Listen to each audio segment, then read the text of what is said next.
Mga tiyangge sa Baclaran ang tinatarget ngayon ng clearing operations ng MMDA. Ang ilang tindera, umalma. Mula sa Parañaque, may ulat on the spot si Rida Reyes. Rida? Yes, Rafi, sa ikalawang linggo nga ng clearing operations ng MMDA, itong mga kalsada na sakop naman ng routes 11 and 12 ng Mabuhay Lanes dito sa Parañaque ang sinuyod ng mga tiga MMDA. At kabilang dyan, Rafi, yung mga kalsada na bahagi nitong tramo at nitong Baclaran. Nakilala pa naman na tagtad ng iba't ibang mga tindahan at tiyangge, lalo pag malapit yung Christmas season. Gaya na inaasahan, merong mga pwesto na nakaharang pa rin sa kalsada na pinagbabaklas at meron din yung mga itinow na mga illegally parked na mga sasakyan.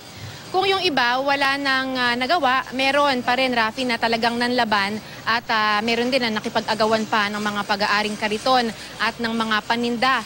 Makailang beses din tayong nakita kanina na nauwi sa komprontasyon yung clearing operations sa pagitan ng mga tindera at ng mga MMDA sidewalk clearing operations group.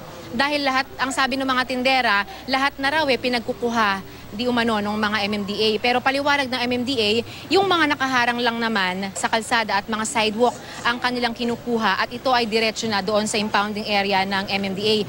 Pero Rafi, hindi lang sa Mabuhay Lanes ang iniikot ng MMDA ngayon, kundi maging sa mga secondary roads sa paligid ng Baclaran. Importante raw ito bilang paghahanda na rin doon naman sa nalalapit na APEC next week. Dahil sarado raw kasi yung kahabaan ng Rojas Boulevard sa kasagsagan ng APEC, malaking bagay daw kung madadaanan itong mga secondary roads na ito ng mga motorista. Kasi ito yung gagamitin ng mga commuters natin at saka ng mga pedestrian na daanan. So kailangan i-clear natin lahat ito.